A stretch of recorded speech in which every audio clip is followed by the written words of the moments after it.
चलिए हम स्टार्ट करते हैं। जहाँ तक देखे थे वहाँ से आगे हम 16 नंबर तक देखे थे और आज हम स्टार्ट कर रहे हैं 17 नंबर से। ये आपका शॉर्ट क्वेश्चन है। 17 नंबर जो है आपका वो है integration cot x into log sin x dx।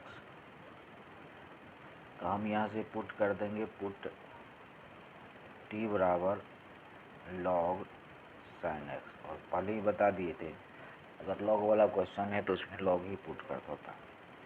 तो यहाँ से इसका हम डीसी करेंगे, ये हो जाएगा dt बटे dx। लॉग x का हो गया 1 बटे x और फिर 1 बटे sin x का हो गया cos x। ये हो गया dt बटे dx equal cos by sine cot x। कोना कोनी गुना कर लीजिए। cot x dx इक्वल क्या हो गया dt। ये आई है आपका। अब जब आप पुनः सवाल में आइएगा 9 आई इक्वल लिखिएगा। आई इक्वल देखिए यहाँ पे ये cot x और dx, देखिए cot x dx मिलके dt हो गया। ये दोनों मिलके dt लिख दिए और यहाँ पे एक तो ये बचा हुआ, इसको हम t माने थे तो इसके जगह हम लिख दिए t। और t का इंटीग्रेशन आपको पता ही है, t² प्लस क्या होता है c। और t के जगह हम बैठा दिए, t का मान जो है, t का मान है log sin x का whole square by 2 plus c। यही आपका क्या हो गया, आंसर हो गया। कितना नंबर का? ये क्वेश्चन नंबर था आपका 17। अब इसके बाद हम क्वेश्चन नंबर आएंगे 18 में। 18 में है cos x बटे √1 प्लस sin x। चलिए हम आते हैं क्वेश्चन नंबर 18 में, देखते हैं 18 में क्या। ठीक है, चलिए 18 में आते हैं। 18 नंबर जब देखिएगा तो ये इंटीग्रेशन है cos x by √1 plus sin x dx। यहाँ से हम रूट में रूट के अंदर वाला पुट करते हैं, पुट t बराबर 1 प्लस sin x। डीसी कीजिए dt बटे dx। 1 का डीसी आपको पता ही है 0, साइन का क्या होता है cos x। कोना कोनी गुना कीजिए, cos x dx बराबर हो जाएगा dt। यानी कि अब यहाँ से देख लीजिए, अब हम आ जाएंगे 9 आई में। ये cos x है और dx है। cos x dx को क्या लिखेंगे dt, ये दोनों मिला के dt हो गया। ऊपर में कुछ नहीं तो 1 और ये दोनों मिला के dt। नीचे में जो है इसको हम t माने हैं, रूट है तो √t हो गया। और t के बारे में आपको पता ही है पहले से ही कि ये t⁻1/2 है, ऊपर जाएगा तो t⁻−1/2 dt हो जाएगा। ठीक है, अब यहाँ से इंटीग्रेशन करेंगे तो बढ़ेगा, -1/2 में 1 जोड़ेंगे तो 1/2 बाय 1/2 प्लस क्या हो जाएगा c हो जाएगा। ये पलट गया, ये हो गया 2, 1/2 पर गया तो 2 हो गया, और 1/2 पावर है तो रूट हो गया प्लस कितना c 2।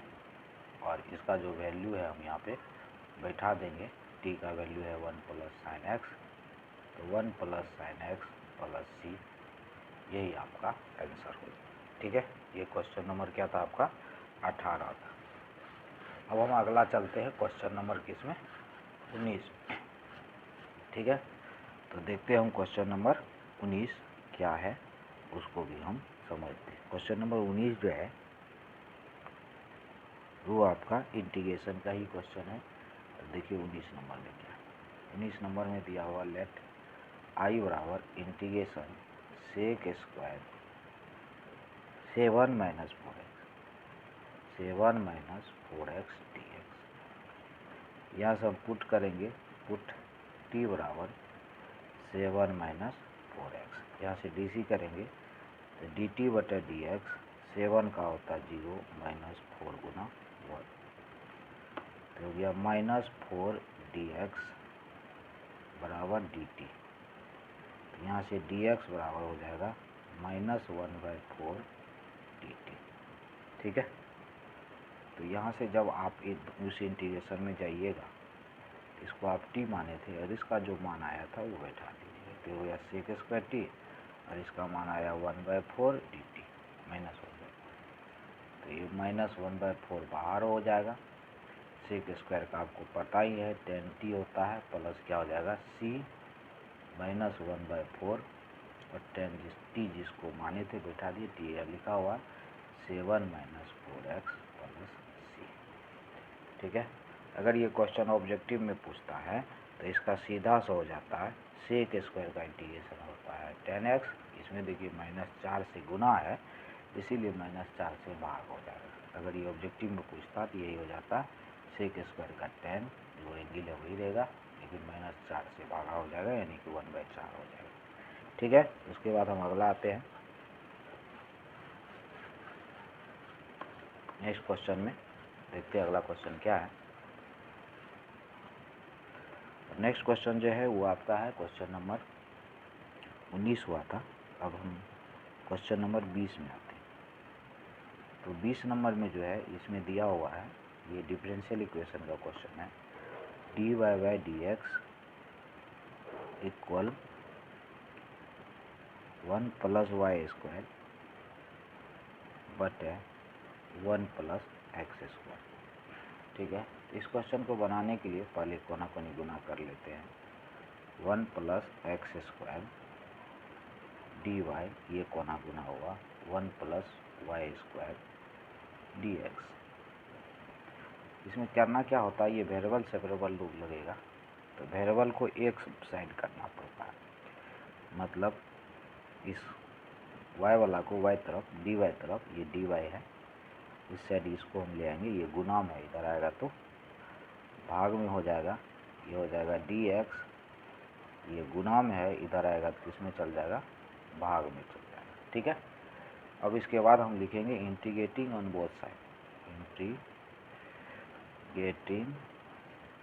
ऑन बोथ साइड, दोनों साइड इंटीग्रेशन कर लेंगे। इंटीग्रेशन करेंगे तो इधर हो जाएगा tan इनवर्स y, इधर करेंगे तो ये हो जाएगा tan इनवर्स x प्लस क्या हो गया c, ये tan इनवर्स x और ये किसका, ये tan इनवर्स x, ये tan इनवर्स किसका होता है y का, प्लस c, यही आपका आंसर हो जाएगा। ठीक है, उसके बाद हम अगर अगला क्वेश्चन में आए, यानी कि क्वेश्चन नंबर 21 में आते हैं, तो देखिए क्वेश्चन नंबर 21 क्या है। 21 नंबर क्वेश्चन को देखिए, 21 नंबर क्वेश्चन जो है वो दिया हुआ गिवन cos dy/dx बराबर a, cos dy/dx बराबर क्या a, ये क्वेश्चन करा, इसको हल करें, जिसमें y का मान 1 है और x का मान 0 है। इसका मान तो बाद में ज़रूरत पड़ेगा, पहले इसको हम हल करते हैं।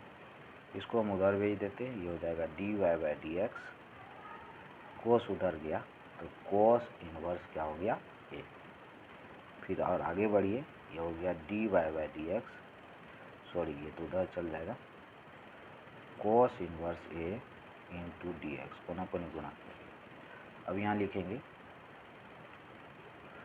दोनों तरफ समाकलन करना, दोनों तरफ क्या समाकलन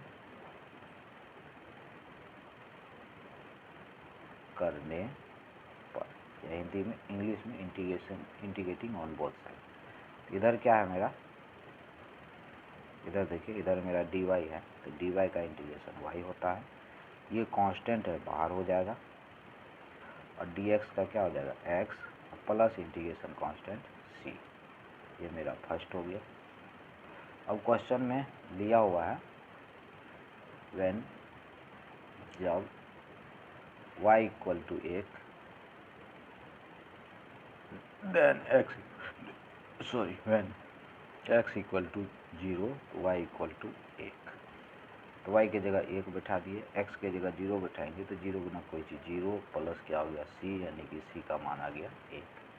अब इसमें हम बैठा देंगे, इसीलिए y बराबर कोस इनवर्स ए इंटू एक्स प्लस क्या 1, यही आपका आंसर हो जाएगा। या इसको थोड़ा सा और आगे आप बढ़ा सकते हैं, 1 को इधर ले आइए, तो ये हो जाएगा y माइनस 1 बराबर कोस इनवर्स ए इंटू एक्स।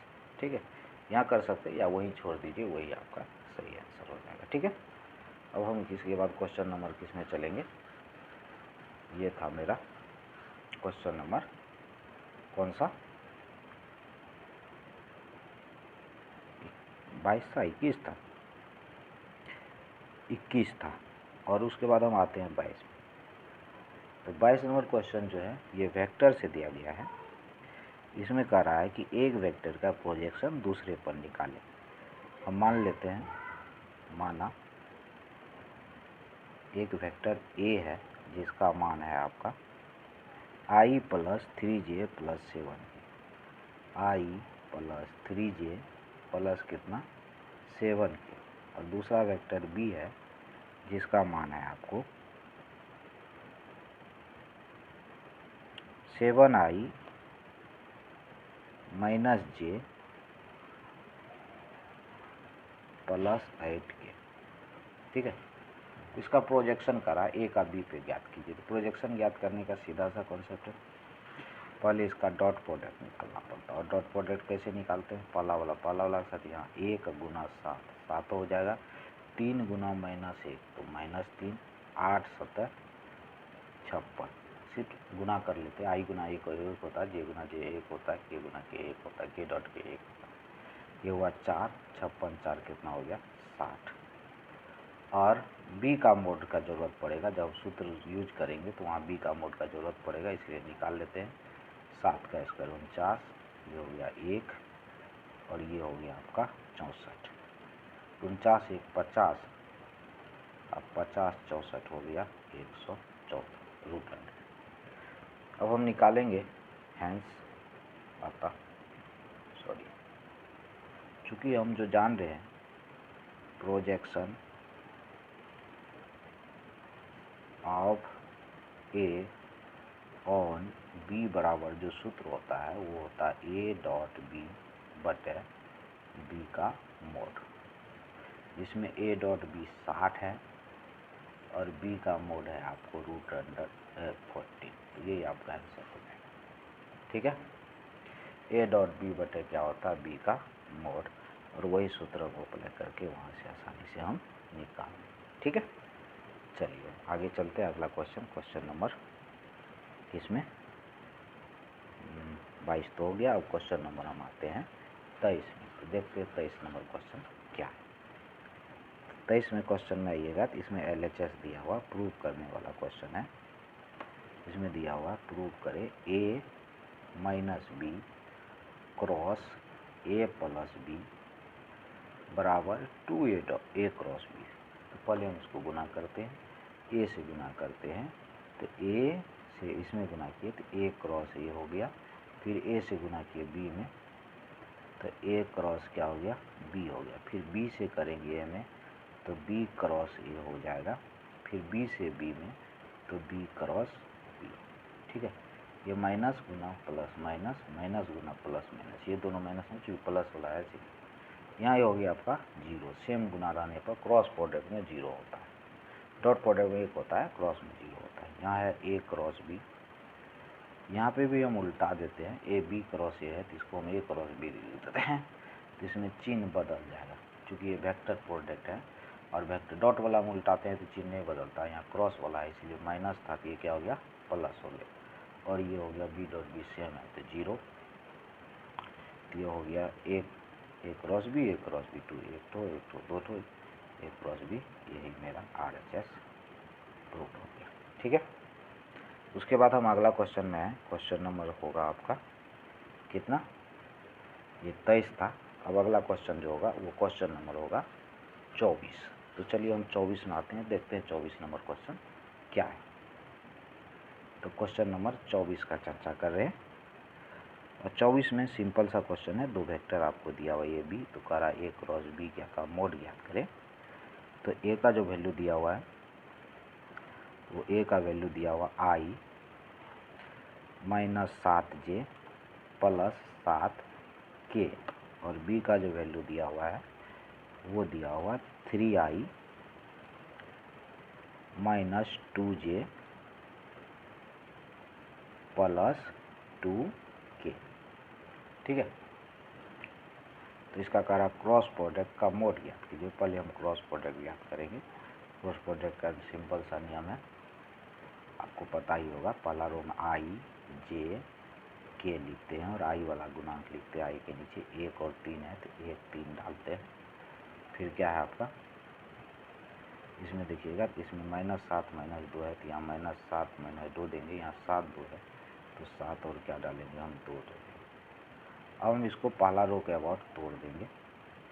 पहला रो में क्या है, पहला आई है, आई के नीचे वाला छोड़ देंगे 7, यहाँ भी मेरा 7 -2 2, ठीक है, -2 और क्या 2, फिर लिखेंगे -j और जे के नीचे वाला छोड़ देंगे 1 3 7 2, फिर लिखेंगे k और हम k के नीचे वाला को हम क्या करेंगे, छोड़ देंगे।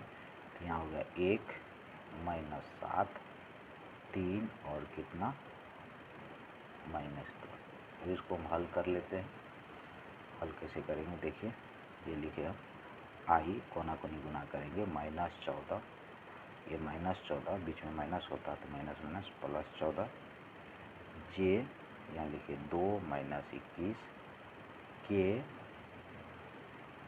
ये हो जाएगा आपका कोना कोनी -2 + 21। तो ये आपका हो जाएगा कितना, यहाँ से हम थोड़ा सा और देख लेते हैं। तो ये आपका इधर जो है ये तो 0i हो जाएगा, 0i, ये -19j और ये हो जाएगा +19k। ठीक है, -19j प्लस कितना 19k, ये हम यहाँ लिख दिए। अब इसके बाद इसका मोड निकालेंगे। a क्रॉस b का क्या निकालेंगे, मोड। तो मोड जो आएगा, मोड होता है x², तो 0 का स्क्वायर 0, ये हो जाएगा 361, ये भी हो जाएगा 361, 19 का स्क्वायर 361, -19 का भी स्क्वायर 361 प्लस 19 का भी स्क्वायर करेंगे तो माइनस से क्या हो जाएगा प्लस, ये दोनों को जोड़ के हो जाएगा 722, 1 1 2 6 2 12 3 6 722, यानी कि 19√2 हो जाएगा। कितना हो जाएगा, ये 19√2, ये इसका आंसर हो जाएगा। ये क्वेश्चन नंबर क्या था, 24 था। ठीक है, अब हम अगला चलते हैं क्वेश्चन नंबर किसकी ओर, 25 की ओर। तो देखते हैं 25 नंबर क्वेश्चन क्या है।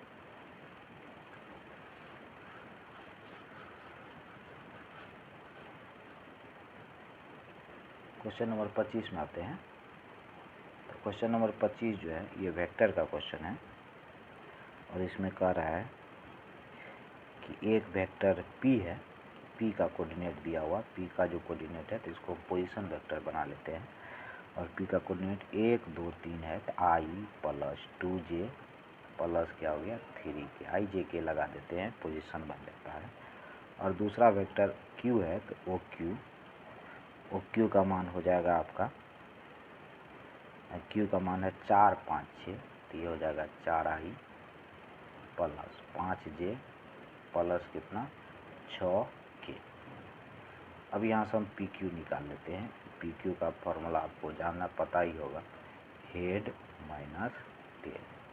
तो ये हेड है, ये मेरा क्या है टेल। अब दोनों को हम घटा लेते हैं, यहाँ से i में आ गया तो 3i, 4 में से गया 3, 5 में से 2 गया तो 3 ही बचेगा, और ये भी घटेगा तो ये भी मेरा 3 ही बच रहा है। और PQ का फिर मोड निकाल लेते हैं, चूँकि यूनिट वेक्टर निकालना है तो मोड का ज़रूरत पड़ेगा। तो मोड निकाल लेते हैं, तो मोड हो गया 9 9 9 9 3 27, 27 का आ जाएगा 3√3। ठीक है, चूँकि PQ का कैप बराबर जो होता है ये होता है PQ/PQ का मोड। ठीक है, इसमें PQ का मान है 3i 3j 3k, but mode जो है इसका 3√3। ठीक है, इसमें हम 3 क्या कर लेते हैं, कॉमन ले लेते हैं, i प्लस जे प्लस क्या के बटे 3√3। ये 3 से 3 मेरा क्या हो गया, कट गया। ठीक है, जैसे ये मेरा कट रहा है, 3 से 3 मेरा कट गया। अब क्वेश्चन में जो कह रहा था कि यूनिट वेक्टर ज्ञात कीजिए, तो ये यहाँ से देख लीजिए, बगल में लिख देते हैं। तो पी क्यू का जो कैप आया वो कितना आया, 1/√3i plus 1/√3j plus 1/√3k। ये किसका मान आया, पी क्यू का कैप का, यानी कि यूनिट वेक्टर का है। यही आपका आंसर हो गया। ठीक है, उसके बाद अगर हम अगला क्वेश्चन में आ जाए, यानी कि नेक्स्ट क्वेश्चन जो है वो आपका क्वेश्चन नंबर आ रहा है, ये जो अभी जो चल रहा था, ये चल रहा था आपका क्वेश्चन नंबर 25। और अब हम आते हैं 26 में। क्वेश्चन नंबर किस में, 26 में। तो देखिए 26 में क्या है, तो 26 भी क्वेश्चन बहुत आसान है। इसमें सिर्फ जोड़ने का रहा है, जिसमें ए का वैल्यू दिया हुआ है कितना, देख लेते हैं हम एक बार। वेक्टर ए का जो वैल्यू दिया हुआ है वो i-2j प्लस के, और बी का जो वैल्यू दिया हुआ है वो है -2i plus 4j plus 5k, और सी का जो वैल्यू है वो है i-6j -7k। इसीलिए अगर हम a प्लस बी प्लस सी निकालें तो ये हो जाएगा, देख लीजिए, इसको हम जोड़ लेते हैं। i1 यहाँ है 1 2 में से 2 गया तो 0i हो गया। यहाँ जे में देखिए 2 8 माइनस में 8 है, प्लस में 4 तो -4j, और इधर भी देखिएगा तो 1 6 में से ये माइनस के, 6 में से 7 गया तो -1 बचा, ये हो गया -4j और -k। ये कौन सा हो गया आपका क्वेश्चन नंबर 26। अब इसके बाद हम आगे बढ़े, नेक्स्ट क्वेश्चन में आए, और अगला क्वेश्चन जो है ये आपका, ये है आपका क्वेश्चन नंबर कौन सा है, क्वेश्चन नंबर 27 में आते हैं। कौन सा हम आते हैं, 27 में आते हैं, और देखते हैं हम 27 में क्या है। ठीक है, तो क्वेश्चन नंबर 27 को ले, तो 27 को एक बार फिर से गौर से देखिए। क्वेश्चन नंबर 27 क्या है, 27 में करा एक इक्वेशन दिया हो गया है, जैसे ये मेरा इक्वेशन है, गिवन दिया हुआ है आपको, x - 5/3 equal y + 4/7 equal z - 6/2। और इस इक्वेशन को वेक्टर इक्वेशन में बदलना है। तो बदलने का सिंपल सा कॉन्सेप्ट है, इतना बराबर हम लैम्डा लेफ्ट मान लेते हैं। ठीक है, तो इसीलिए पहला वाला x - 5/3 बराबर हो जाएगा लैम्डा। ठीक है, तो यहाँ से कोना कोनी गुना कर लेते हैं, x - 5 बराबर 3 लैम्डा, तो x बराबर हो जाएगा 5 + 3 लैम्डा। ठीक है, सिमिलरली इसी प्रकार से हम y का भी वैल्यू निकाल लेंगे, तो y बराबर आपको आएगा -4 + 7 लैम्डा, और z बराबर जो आपको आएगा वो आ जाएगा 6 + 2 लैम्डा। ठीक है, 6 प्लस कितना आ जाएगा 2 लैम्डा। अब यहाँ से हम 9, इसको वेक्टर में बदलना है, तो आई जे के लगा देंगे, xi yj और क्या z के इक्वल, x का मान कितना है यहाँ लिख देंगे, x का मान है आपको 5 + 3 लैम्डा, और यहाँ i लग गया और y का जो मान है -4 + 7 लैम्डा, ये j लग गया, और ये z वाला में k लग जाएगा, 6 + 2 लैम्डा, ये हो जाएगा मेरा k। अब ये xi yj zk जो आ रहा है, इसको हम वेक्टर के रूप में r लिख देंगे और बाकी को गुना कर देंगे। यहाँ हो जाएगा 5i 3 लैम्डा i, और यहाँ हो जाएगा -4j + 7 lambda j + 6k + 2 lambda k। ठीक है, थोड़ा सा और आगे बढ़ेंगे हम। ये r का r रहेगा ही आपको, और इसमें हमको क्या करना है, जिसमें i लैम्डा नहीं लगा हो उसको एक जगह कर लेना है, 4j, और ये तो कौन है 6k, और जो लैम्डा वाला है उसमें लैम्डा कॉमन लेकर अलग लिख देना है, लैम्डा छोड़ के लिखना है, कई लैम्डा शुरू में लिख दिया है, तो 3i है, और इसमें आपका 7j, और यहाँ पे 2k, यही आपका आंसर हो गया। और इसी को हम कौन सा इक्वेशन कहेंगे, हम वेक्टर इक्वेशन कहेंगे। ठीक है, कौन सा इक्वेशन कहेंगे, वेक्टर इक्वेशन। और इस क्वेश्चन में आपको ये वेक्टर इक्वेशन ही बनाने का आ रहा था। ठीक है, अब उसके बाद हम नेक्स्ट क्वेश्चन में अगर आ जाए, यानी कि अगला क्वेश्चन का अगर हम बात करें, तो अगला क्वेश्चन जो है मेरा क्वेश्चन नंबर 28 है। और देखिए हम क्वेश्चन नंबर किसको, 28 को। 28 नंबर क्वेश्चन में कह रहा है कि k का मान ज्ञात कीजिए। गिवन दो इक्वेशन दिया गया है आपको। एक इक्वेशन है x - 1 / -3 equal y - 4 / 2k equal z - 3 / 2। दूसरा है x - 1 /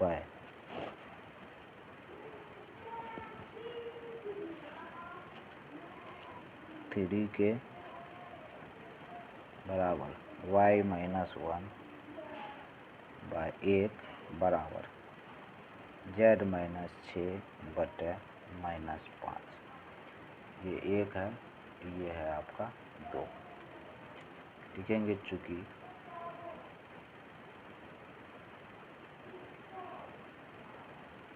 समीकरण 1 और 2 परस्पर लंब है, परस्पर लंब। ठीक है, तो इसीलिए डॉट प्रोडक्ट 0 होगा, तो गुना कीजिए, पहला पहला के साथ -9k, ये गुना होगा +2k, ये गुना हो गया आपका, हो गया -10। तो यहाँ से करेंगे तो ये हो जाएगा -7k बराबर 0 हो गया, -10 बराबर कितना 0।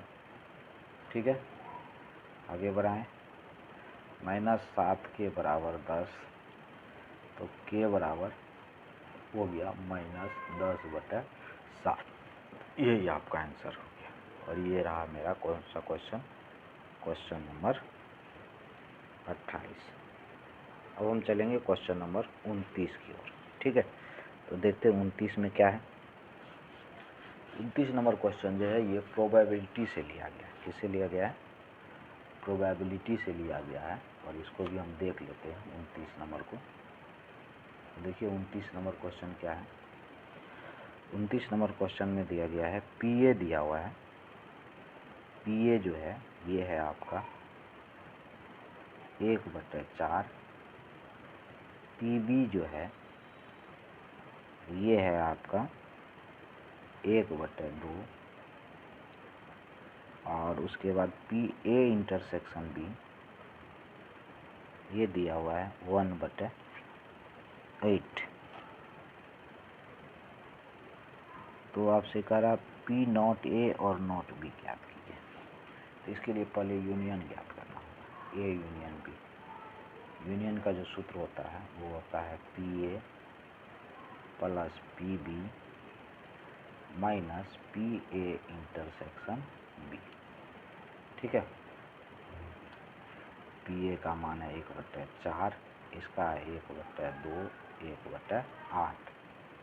एलसीएम हो गया आपका 8, 2 + 4 - 1 6, यानी कि 5 क्या हो गया 8। ठीक है, अब हमको निकालना है क्या 9, निकालना P not A and not क्या बी इक्वल हो गया P A dash intersection B dash, और इसका सूत्र आपको पता ही है 1 - पी ए यूनियन क्या होता है बी, तो 1 - ए यूनियन बी 5/8 आया है, ये हो गया 5/8। और अब हम इसको क्या करेंगे, सॉरी इसको हम घटा लेंगे 5/8, इसको हम जब घटाएंगे यहाँ से देख लीजिए एलसीएम इसका आया 8, ये क्या हो गया 8 - 5, यानी कि इसका आंसर हो गया 3/8। कितना आंसर हो गया इसका 3/8। ठीक है, यही आपका आंसर हो गया। ये किसका आंसर हुआ क्वेश्चन नंबर कितना का 29 का। अब हम आते हैं क्वेश्चन नंबर 30 में और देखते हैं क्वेश्चन नंबर 30 मेरा क्या है। तो क्वेश्चन नंबर 30 में जो है वो दिया हुआ है आपका 2PA बराबर PB बराबर 5/13। तो इसीलिए रूल के अनुसार पहला वाला को हम 5/13 करेंगे, 2PA बराबर 5/13, तो PA बराबर हो गया 5/26। ठीक है, ये फर्स्ट वाला को पहले बराबर किए, तो अगेन पुनः दूसरा को बराबर करेंगे, PB बराबर 5/13, PB का भी मान 5/13, दूसरा भी बराबर हो गया। और उसके बाद क्वेश्चन में एक चीज़ और दिया हुआ है, A/B भी दिया हुआ है पुनः, और एंड एक चीज़ और दिया हुआ है A/B बराबर जो है ये है मेरा 2/5, 2/5।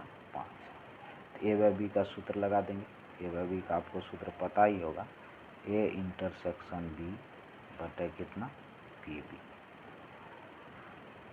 बराबर कितना हो गया 2/5, और ये हो गया।